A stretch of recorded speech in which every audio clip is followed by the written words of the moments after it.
Sarah Martinez wiped the sweat from her forehead as she adjusted her grip on the worn rifle stock. The morning sun beat down on the dusty training range at Fort Campbell, Kentucky, where the annual Army marksmanship competition was about to begin. Around her, soldiers from various units checked their equipment with the confidence that came from years of experience and top-tier weaponry. Her rifle drew stares, but not the admiring kind. The M1 Garand she carried had seen better decades. The wooden stock bore scratches from countless training exercises, and the metal showed the patina of age despite careful maintenance. While other competitors sported modern precision rifles with advanced optics, Sarah clutched what many considered a museum piece. "Martinez, you sure that thing even fires?" called out Staff Sergeant Rick Coleman from the 82nd Airborne. His comment drew chuckles from nearby soldiers who were adjusting their state-of-the-art equipment. Coleman's own rifle featured the latest in tactical accessories, from custom grips to precision scopes that cost more than most soldiers made in a month. Sarah kept her expression neutral, though her jaw tightened slightly. She had heard variations of this comment throughout her 6-year military career. The rifle had belonged to her grandfather, a World War II veteran who had carried it through the Pacific Theater. When she enlisted, her grandfather had insisted she take it, despite regulations that typically required standard-issue weapons. "The rifle doesn't make the shooter," she replied quietly, running her hand along the familiar wood grain. She had spent countless hours maintaining this weapon, learning every quirk and characteristic that made it unique. While others relied on technology to compensate for minor errors, Sarah had developed an almost supernatural understanding of her rifle's behavior. Captain Robert Hayes, the range officer, approached with his clipboard and stopwatch. His expression suggested he shared the other soldiers' skepticism about her choice of weapon. "Private Martinez, I need to verify that your rifle meets competition standards. Given its age, we'll need to run some additional safety checks." The inspection took longer than usual. Hayes examined every component with extra scrutiny, clearly expecting to find some deficiency that would eliminate her from competition. Other soldiers waited impatiently as Sarah's weapon underwent tests that modern rifles passed automatically. The delay only added to the atmosphere of doubt surrounding her participation. "Everything appears to be in order," Hayes finally admitted, though his tone suggested disappointment. "But, Martinez, you understand this is a serious competition. Officers from Pentagon will be observing, and this event reflects on our entire installation. Are you certain you wouldn't prefer to use a standard-issue rifle?" Sarah's response was firm. "Sir, I'm confident in my equipment and training." She had qualified expert with this rifle every year since enlisting, often outscoring soldiers with far superior equipment. But qualifying on a static range differed greatly from competition shooting, especially with the challenging courses planned for this event. The competition format included multiple stages designed to test various aspects of marksmanship skill. Traditional bullseye shooting will be followed by rapid-fire exercises, moving targets, and, finally, the event everyone anticipated, aerial target engagement. This final challenge had been added specifically for this year's competition, designed to showcase the absolute pinnacle of shooting skill. As Sarah moved to her assigned firing position, she could hear whispered conversations from other competitors. The consensus seemed clear. She was either incredibly brave or completely delusional to attempt this competition with such outdated equipment. Several soldiers had already begun making informal wagers about how quickly she would be eliminated. Lieutenant Colonel Patricia Williams, the competition director, called for attention.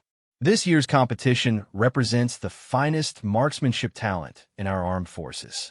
Each stage will progressively increase in difficulty, culminating in challenges that will test the absolute limits of shooting precision. Only the most skilled marksmen will advance to the final rounds." Sarah checked her rifle one final time, cycling the action to ensure smooth operation. The mechanical precision of the old Garand felt reassuring under her hands.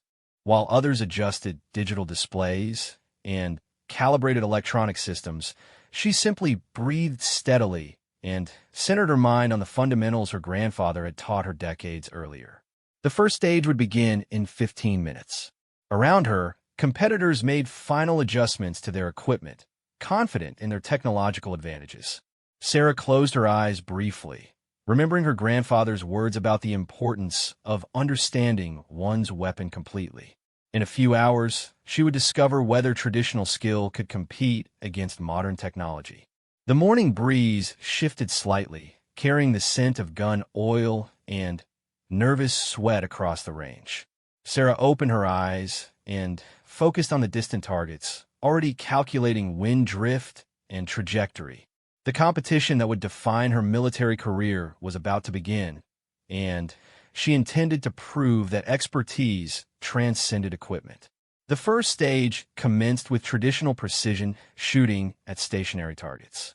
Sarah took her position on the firing line, noting how her competitors adjusted their high-tech scopes and stabilizing systems. Her M1 Garand felt familiar and reassuring in her hands, its weight distributed exactly as she remembered from thousands of practice sessions. The target stood at 300 yards, challenging but manageable for experienced marksmen. Sarah controlled her breathing, allowing her heart rate to settle as she aligned the iron sights. Unlike her competitors who peered through magnified optics, she relied on the simple but effective sighting system that had served soldiers faithfully for decades. Her first shot rang out, the distinctive crack of the .30-06 cartridge echoing across the range. Through her peripheral vision, she could see range officials checking targets through spotting scopes. The electronic scoring system displayed perfect 10 rings for most competitors, but Sarah's target required manual verification due to her traditional ammunition. Martinez sent her X-ring, called out the range officer after examining her target. Surprised murmurs rippled through the nearby shooting positions. Sarah maintained her focus, chambering another round with the smooth action that had become second nature. The Garand semi-automatic operation provided rapid follow-up shots, though it lacked the precision adjustments available on modern rifles. Staff Sergeant Coleman glanced over from his position, his confidence wavering slightly as he observed Sarah's consistent accuracy. His own shooting remained excellent, but the ease with which she achieved precision using iron sights challenged his assumptions about equipment superiority. Other competitors began paying more attention to her technique. The second stage introduced time pressure with rapid-fire exercises. Shooters had to engage multiple targets within strict time limits, testing both accuracy and speed. Modern rifles with quick acquisition optics held clear advantages in these scenarios, or so the theory suggested. Sarah's approach differed fundamentally from her competitors. While they relied on technology to accelerate target acquisition, she depended on muscle memory and instinctive shooting techniques developed through years of practice. Her grandfather had emphasized speed through smoothness rather than haste, a philosophy that now proved its worth. The targets appeared at various ranges and positions, simulating combat scenarios where soldiers might engage threats rapidly. Electronic timers measured split times between shots, rewarding both speed and accuracy. Sarah's M1 Garand spoke with authority, its heavy bullets striking targets with devastating precision despite the time pressure. When the smoke cleared, scoring officials announced results that shocked many observers. Sarah had not only kept pace with modern equipment, but had exceeded several competitors' performance. Her consistent accuracy under pressure demonstrated skills that transcended technological advantages. Captain Hayes approached during the break between stages, his expression thoughtful rather than dismissive. "Martinez, your shooting is impressive, but the next stages will be significantly more challenging. Are you prepared for moving targets and environmental variables?" Sarah nodded confidently. "Sir, my training has prepared me for various conditions." The rifle performs consistently regardless of circumstances. She had practiced extensively with moving targets, understanding that real-world shooting often involved dynamic situations where technology could become a hindrance rather than help. Lieutenant Colonel Williams gathered the remaining competitors for briefing on the third stage. Moving targets will test your ability to track, lead, and engage threats under realistic conditions. Targets will move at varying speeds and directions, simulating battlefield scenarios where split-second decisions determine success or failure.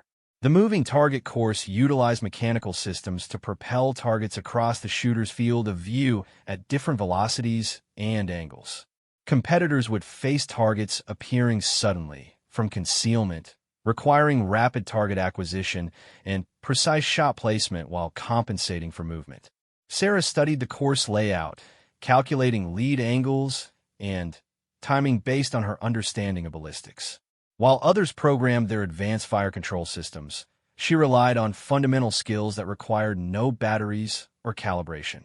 Her grandfather had trained her to read target movement intuitively, developing instincts that operated faster than conscious thought.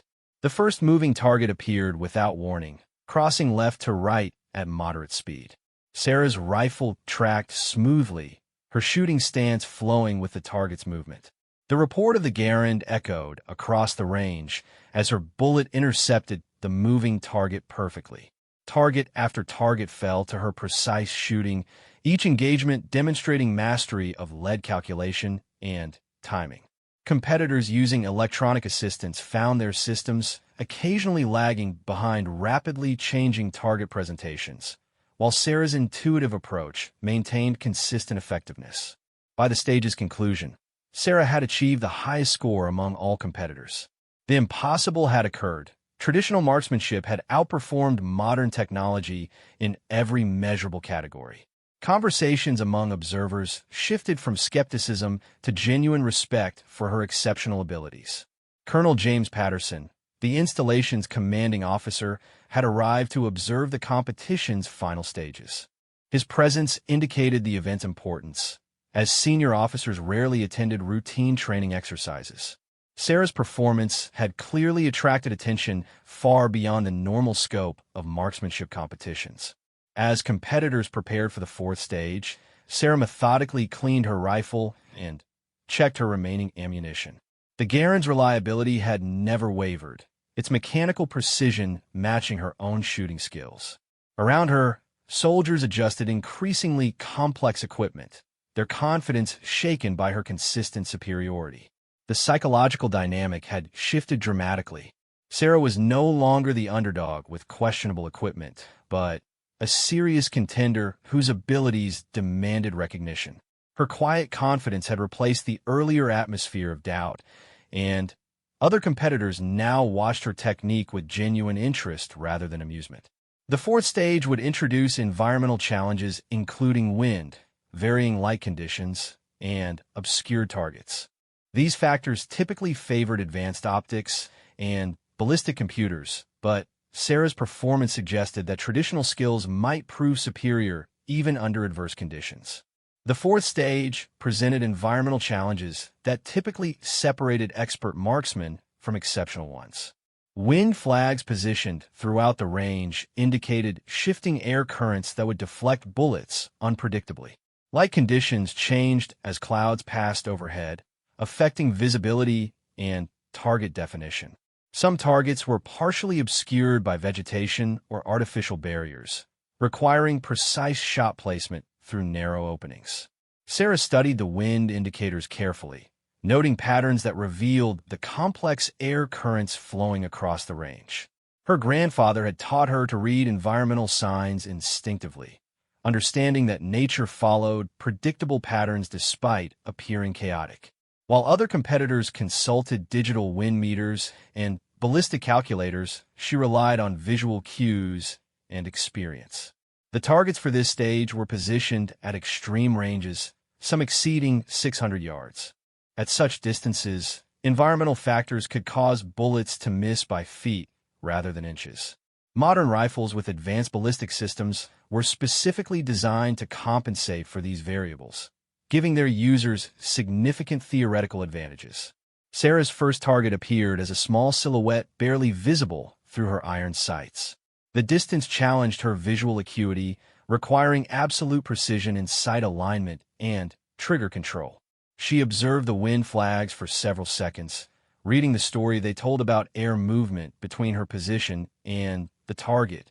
Her shot broke cleanly, the Garand's trigger releasing with the familiar precision she had developed through countless practice sessions. The heavy .30-06 bullet carved through the shifting air currents, following a trajectory that compensated for wind drift and drop. The target's scoring zone shattered as the bullet struck exactly where intended. Competitors using advanced optics struggled with the same target, their technology providing detailed information but requiring complex calculations to apply effectively. Several missed completely, their ballistic computers failing to account for rapidly changing wind conditions that Sarah read intuitively. Staff Sergeant Coleman found himself falling behind for the first time in his competitive career. His state-of-the-art rifle system included environmental sensors and automatic ballistic calculation, but the technology proved slower than Sarah's instinctive shooting. His frustration mounted as he watched her consistently outperform equipment that cost more than most soldiers' annual salary. The partially obscured targets presented unique challenges, requiring shooters to identify precise aiming points through narrow gaps in concealment. Sarah's iron sights, initially considered a disadvantage, proved superior for this type of shooting. The simple sight picture allowed her to align quickly with small openings that complex reticles often obscured. Captain Hayes monitored the scoring with growing amazement. Sarah's performance defied conventional wisdom about modern marksmanship, demonstrating that fundamental skills could exceed technological assistance under challenging conditions. Her scores remained consistently high, while other competitors struggled with equipment that should have provided overwhelming advantages. Lieutenant Colonel Williams approached Range Officer Hayes during a brief pause. "Captain, verify those scores again." Martinez's performance seems almost impossible given her equipment limitations. The verification confirmed what observers could hardly believe. Sarah was not only competing successfully, but dominating the competition. The weather added another layer of complexity as afternoon thunderclouds gathered overhead. Light conditions shifted rapidly from bright sunlight to deep shadows, challenging shooters' ability to maintain consistent sight pictures. Rain began falling lightly, adding moisture to the air and affecting ballistic calculations. Sarah's grandfather had emphasized shooting in all weather conditions, understanding that combat rarely occurred under perfect circumstances. She had practiced extensively in rain, snow, and extreme temperatures, learning how environmental factors affected both her rifle's performance and her own shooting abilities. The rain intensified, creating challenging conditions that tested both equipment and skill. Modern rifles with electronic systems faced potential moisture-related malfunctions, while Sarah's mechanical Garand operated reliably regardless of weather. Water beaded on her iron sights, requiring careful attention to maintain clear sight pictures. Other competitors struggled with fogged optics and moisture-sensitive electronics. Several requested delays until weather conditions improved, but competition rules required shooting to continue unless safety became a concern. Sarah continued engaging targets with unwavering accuracy, her simple equipment proving more reliable than complex systems. The psychological pressure mounted as Sarah's lead expanded. Competitors who had initially dismissed her now faced the humbling reality that their technological advantages meant nothing against superior fundamental skills. The atmosphere on the firing line shifted from confidence to desperation as soldiers struggled to match her performance. Colonel Patterson observed the proceedings with intense interest. As a veteran of multiple combat deployments, he understood the value of reliable marksmanship under adverse conditions. Sarah's performance demonstrated principles he had seen proven in actual combat. Simplicity, reliability, and fundamental skill trumped complexity when conditions deteriorated. The fourth stage concluded with Sarah maintaining her commanding lead. Her scores under challenging conditions had actually improved rather than declined, suggesting that environmental factors enhanced rather than hindered her performance. The impossible was becoming routine. A soldier with outdated equipment was outperforming the military's finest marksmen. During the break before the final stage, Sarah methodically cleaned rainwater from her rifle while other competitors struggled with moisture-compromised equipment. Several electronic systems required reset procedures, while her Garand needed only basic maintenance to continue operating perfectly. Lieutenant Colonel Williams addressed the remaining competitors as they prepared for the final challenge. The aerial target stage will test the absolute pinnacle of marksmanship skill. Targets will be launched at various angles and speeds, requiring instantaneous target acquisition and precise lead calculation. This stage has never been successfully completed by any competitor in previous years. The aerial targets would be clay pigeons launched from multiple trap machines positioned around the range. Unlike stationary or ground-based moving targets, aerial targets follow ballistic trajectories that change constantly due to gravity and wind resistance. Hitting such targets required skills typically associated with shotgun sports rather than rifle marksmanship. Sarah checked her remaining ammunition, calculating that she had sufficient rounds for the final stage. The M1 Garand semi-automatic action would provide rapid follow-up shots, but accuracy remained paramount. Missing targets would eliminate competitors quickly, as each shooter received only limited opportunities. The stage that would determine the competition's outcome was about to begin. Sarah's performance had already exceeded all expectations, but the aerial targets represented a challenge that seemed impossible for any rifle, regardless of technology. Around her, competitors prepared their most advanced equipment for the ultimate test of marksmanship skill. The final stage drew observers from throughout Fort Campbell, including senior officers who had heard reports of the extraordinary competition unfolding. Word had spread about Sarah's remarkable performance, and skeptics came to witness whether traditional marksmanship could truly triumph over modern technology in the ultimate test. The aerial target system consisted of 6 trap machines positioned at different angles around a central shooting position. Clay targets would be launched randomly from various machines, creating unpredictable flight paths that challenged shooters to adapt instantly. The targets flew at speeds exceeding 40 miles per hour, requiring precise lead calculation and perfect timing. Lieutenant Colonel Williams explained the rules to the remaining competitors. Each shooter will face 15 aerial targets launched randomly over a 3-minute period. Targets must be engaged within the designated safety zone, and each competitor receives only 1 shot per target. The highest score advances to the championship round. Sarah observed the trap machines carefully, noting their positions and typical launch angles. Unlike her competitors who programmed ballistic computers with theoretical trajectories, she relied on visual observation and experience.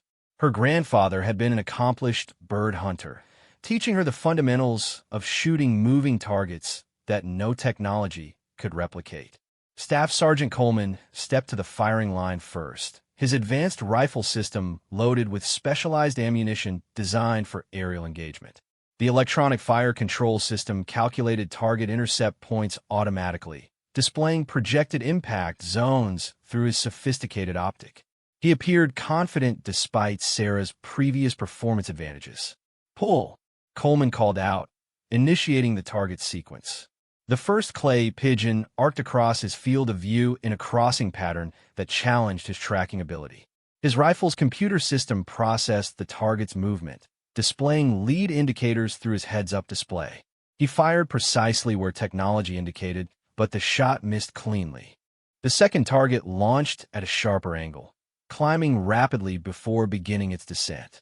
Coleman's system recalculated quickly, but the complexity of the ballistic solution caused slight delays that proved critical. His shot arrived where the target had been rather than where it was going, resulting in another clean miss. By the sequence's conclusion, Coleman had managed only 3 hits from 15 attempts. His sophisticated equipment had proven inadequate for the rapid calculations required for successful aerial engagement. The psychological pressure of competing against Sarah's unexpected excellence had clearly affected his normally reliable performance. Other competitors fared similarly, their advanced systems struggling with the dynamic calculations required for aerial targets. Electronic systems that excelled with stationary targets found themselves overwhelmed by the constantly changing variables presented by flying clay pigeons. Scores remained disappointingly low across all technological solutions. Sarah approached the firing line with quiet confidence. Her M1 Garand loaded with standard military ammunition rather than specialized rounds. She had no electronic assistance, no ballistic computer, and no advanced optic systems. Her success would depend entirely on fundamental shooting skills and instinctive target reading abilities. The assembled observers watched with intense curiosity as she assumed her shooting stance. Colonel Patterson had positioned himself for an optimal view, understanding that he might witness either spectacular failure or unprecedented achievement. The impossible had already occurred repeatedly. Now came the ultimate test. "Pull," Sarah called out, her voice steady and controlled. The first clay target launched at a moderate angle, following a predictable arc that allowed her to establish rhythm and timing. She tracked the target smoothly, her rifle moving in perfect coordination with the clay's flight path. Her shot broke at precisely the right moment, the .30-06 bullet intersecting the target's trajectory perfectly. The clay exploded in a cloud of orange fragments that drew gasps from observers who had witnessed numerous failures from supposedly superior equipment. Sarah's iron sights had achieved what advanced optics could not. The second target launched at a more challenging angle, climbing steeply before leveling off in a crossing pattern. Sarah's tracking remained smooth and instinctive, her rifle following the target's path with mechanical precision. Her grandfather's training echoed in her mind. Smooth is fast, and fast is deadly accurate. Target after target fell to her precise shooting, each engagement demonstrating mastery of lead calculation and timing that transcended technological assistance.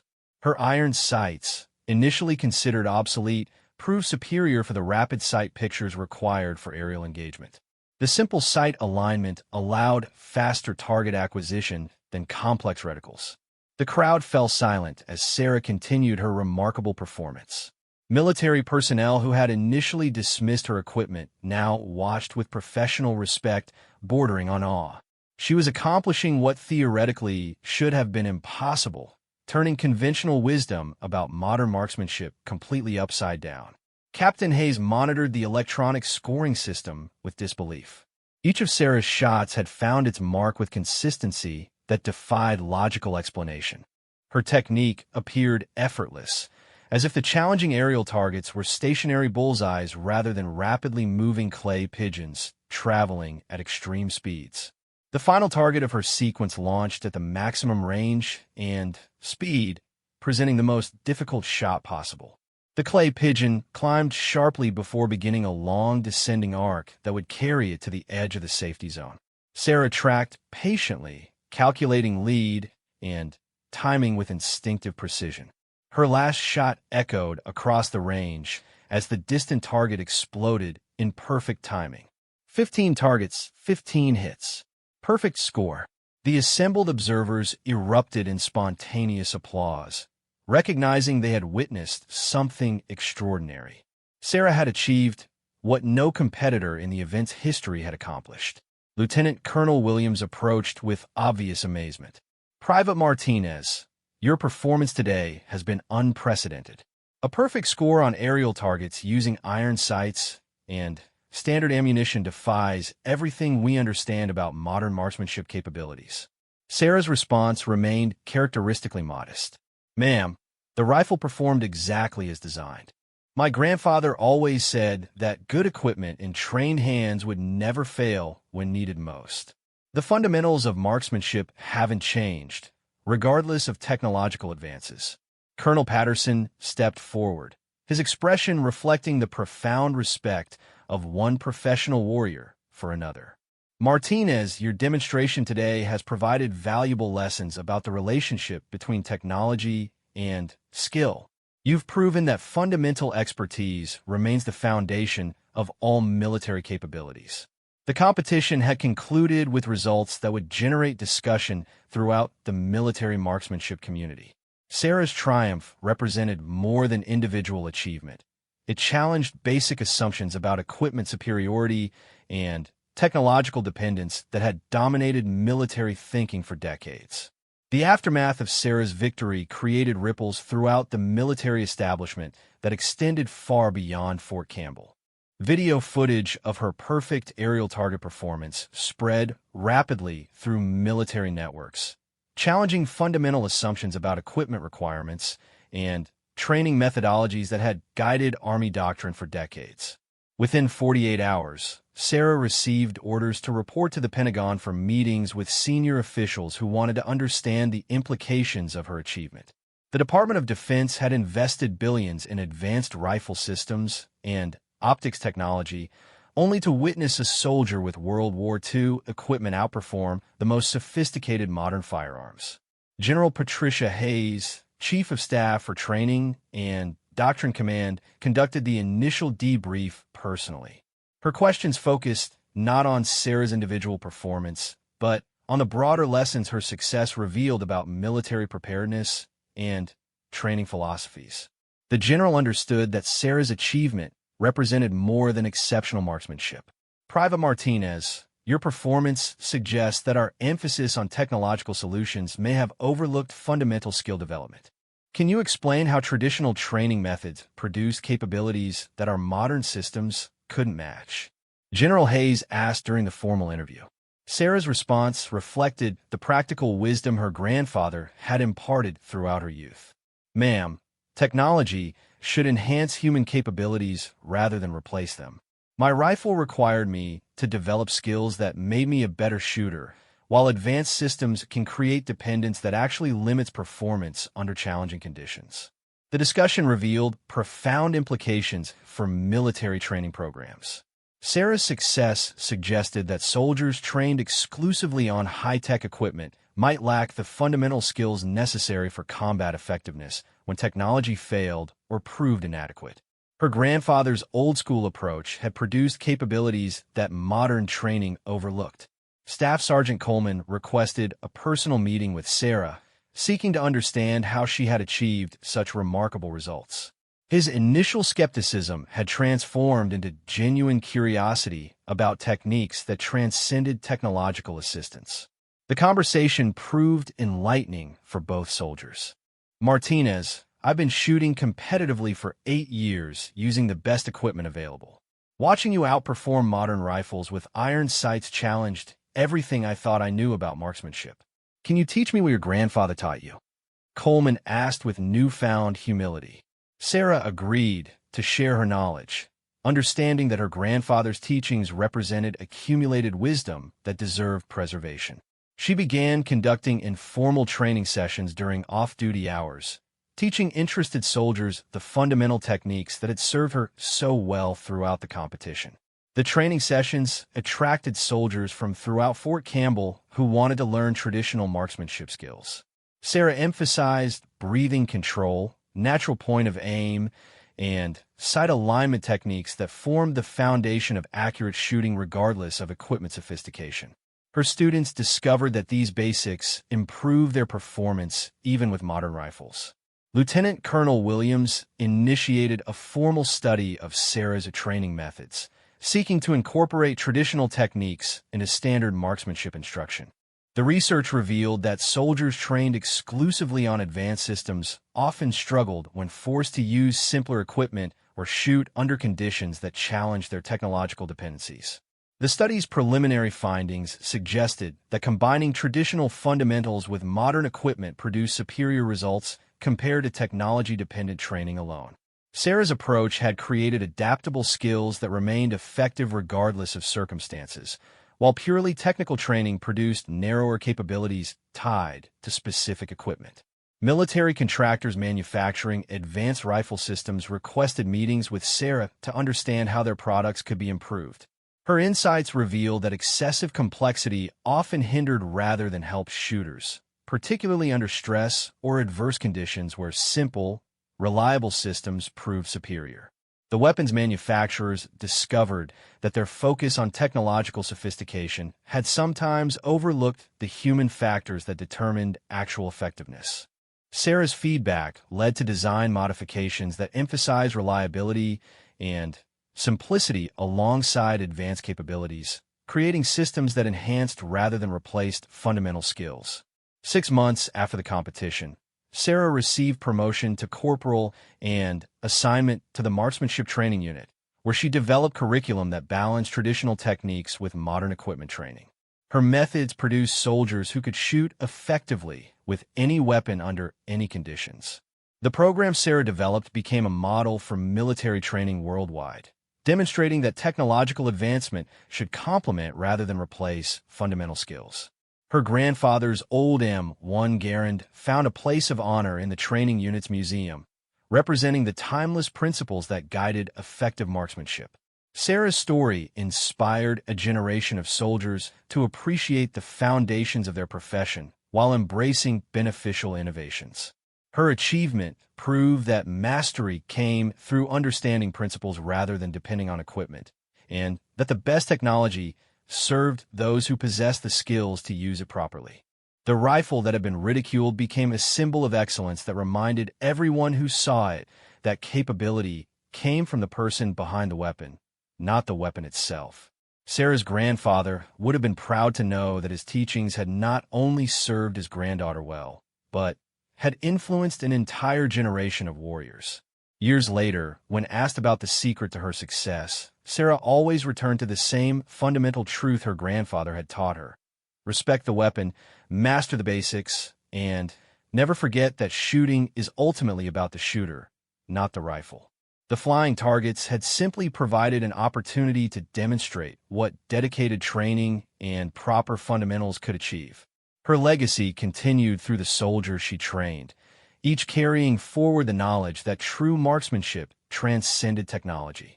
The old Garand had proven its point magnificently, but, more importantly, it had proven that timeless principles remained relevant in any era. Sarah Martinez had shown the world that sometimes the oldest solutions were still the best ones.